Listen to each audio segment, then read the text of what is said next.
typical fashion, an 18-0 run, then held on to win Game 2. Klay Thompson, however, left the game early in the fourth quarter with a hamstring injury, and yeah, the Warriors struggled without him. They made just one basket in the closing 5 minutes. However, it was a big one.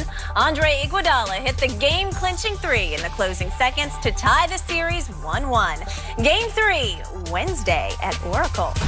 We are joined now by FS1 NBA analyst Chris Broussard. Chris, when you look at this one, was it more about Toronto or more about Golden State? Look, I think it was more about Golden State. And I get people that might want to say Klay Thompson missed the last 8 minutes. You got to take advantage. Well, they did. They went on a 10-0 run to end the game before Iguodala's three-pointer. I also saw Toronto obviously miss some open looks from three.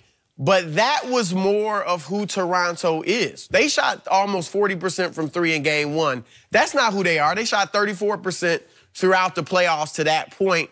Yesterday, they were a little worse than usual, but that was kind of coming back to who they are. I give Golden State credit. I thought Golden State was the epitome of the heart of a champion and next man up.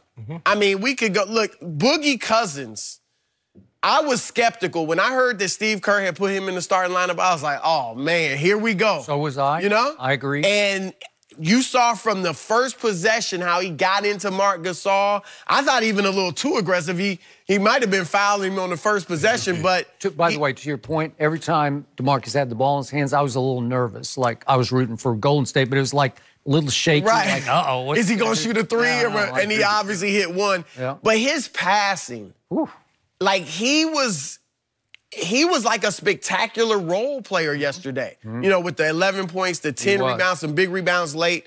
But his passes were great. And overall, 34, they assisted on 34 of their 38 field goals. That was a finals, the most highest percentage of assists since 1960 in the finals. So that shows you the teamwork. I mean, how many backdoor cuts? Boogie had some great passes. I thought Draymond was sensational. Like, he was the MVP of the game to me. He, you know, with pushing the pace, almost had the triple-double. Said before the game, after Game 1, I'm going to have to get in Pascal Siakam, and he did. He said, I'm going to shut that off. Right. And it wasn't like Russell Westbrook has said he going to change some things. No, he said, I'm going to shut that off. Right. And he did it. And, you know, Iguodala is just a winner. If you look back at his track record, go back to Philadelphia. I agree. You know, they took the big three, you know, Garnett, Pierce, Ray Allen to 7 games in Philadelphia, which wasn't a great team. He goes to Denver, they win 57. He comes to Golden State, and this run begins. So he's just a winner. And, you know, look, the only thing that they did that was terrible was Steph throwing the ball in the air and getting that tee at the end, which could have come back to haunt them. I thought it was going to.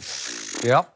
But yeah, I thought Golden State showed up when they had to. You mentioned that they had 34 assists on 33 assists. 34 on 38. 38.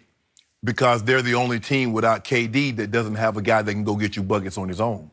So the ball has to move. You look at everybody else, they've had that one-on-one guy that get out, don't worry about this, I got this.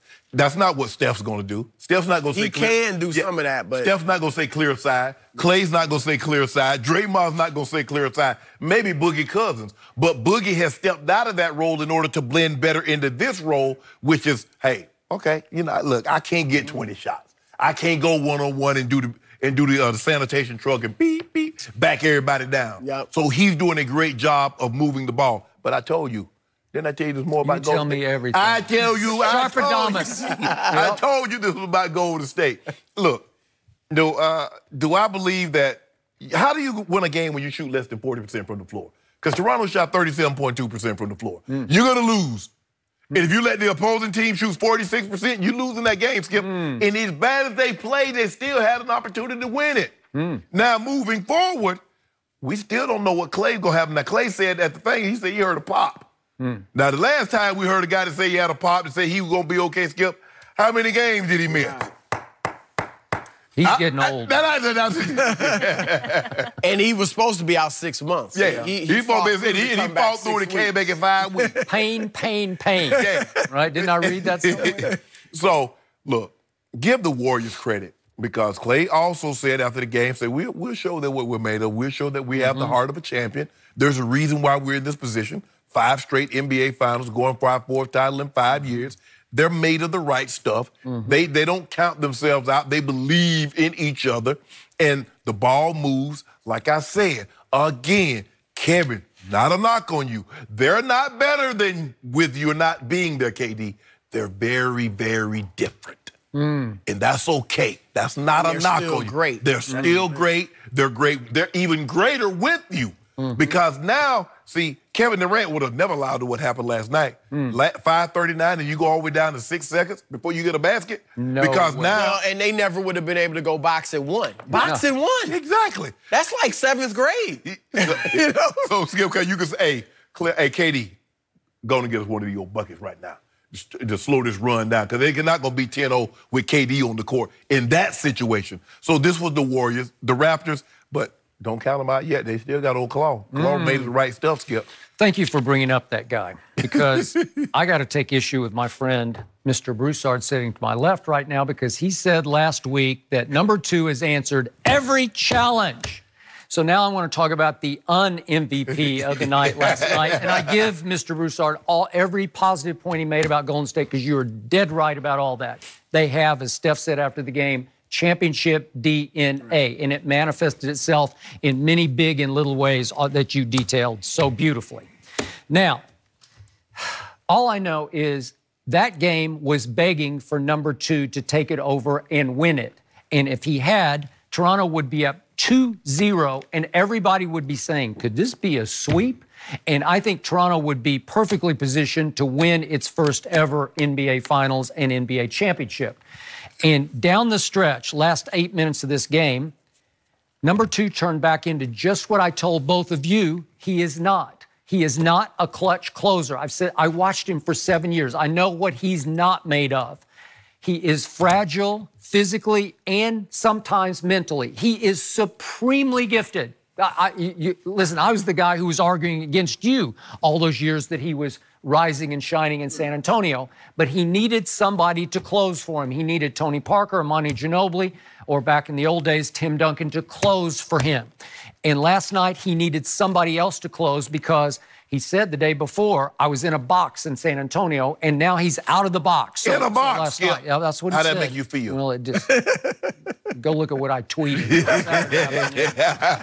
Okay, so number 2 comes back in the game with 8 minutes left. And down the stretch of this game, he misses all 3 of his threes.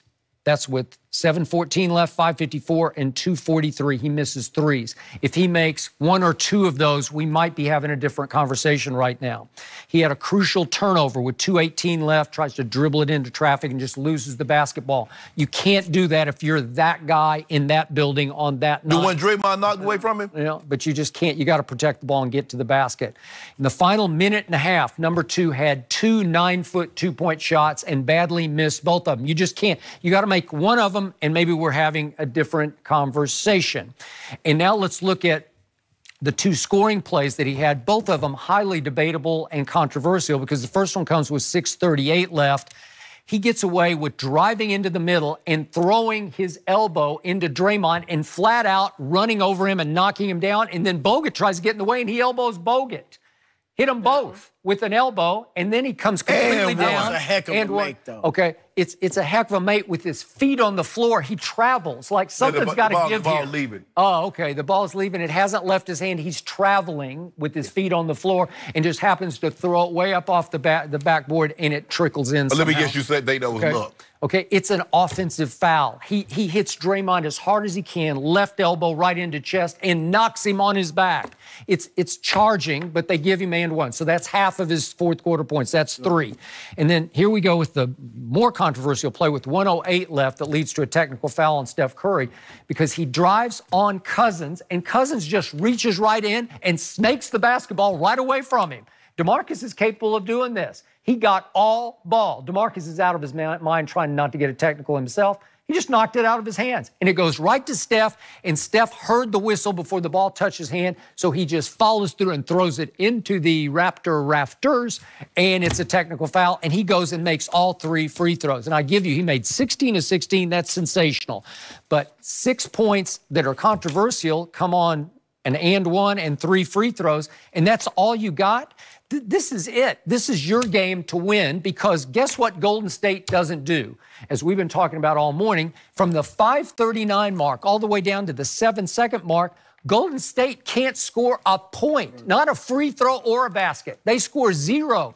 That's impossibly bad for a team that led the league in offense this year, but obviously they don't have Clay, and they don't have KD, and they don't even have Kevon Looney to set picks. And all of a sudden, you got nothing but box and 1 on Steph, and they look overmatched, didn't they? Yeah. They couldn't even get a shot up. I think, though, we can point those things out. I mean, we can go down the line and point out, like Steph driving to the lane, I think it was Siakam or somebody got all ball. Yeah. It was a bad call. Right. So Golden State didn't deserve those free throws. Right. Yep, so we can look, I mean, whether it was this game or just historically or throughout these playoffs, you got to admit, you can always point those out. Number 2 had game 2 right in his hands. That's where you got to close it. Well, and he has closed, though, throughout these playoffs. Well, has he? Yeah. When? I mean, the only I Game 7 in buzzer beater in NBA history. Okay, it's the luckiest shot you'll ever see. I don't care if it was short. It fell. It's short. Did it go through the hoop? Okay, did they get 3 points for it? Wait. Was it a Ray Allen Memorial swish? It doesn't matter. Please, I don't care if it's a swish. It's lucky. I don't care if it hit the top of the backboard and fell in. Don't give me clutch close. It's the only one in the history of the NBA. It didn't even count. It didn't count. I know, but you got to disqualify it. Okay, what about Game 6? What about Game 6? So how did he do in Game 6 against Milwaukee? Game 6, He shut down the MVP. Okay, in the whole series, he did that. And I didn't even get to my closing point here. Speaking of defense, he's the best two-way defender in the playoffs. He's the MVP of the playoffs because he goes both ways. He can do both. He can. Okay. And what happens on the crucial play of the night? Steph Curry careens through the double team. He loses his balance, and he just flips up a pick-6 pass. It's just sitting up in the air, floating towards Sean Livingston. It is...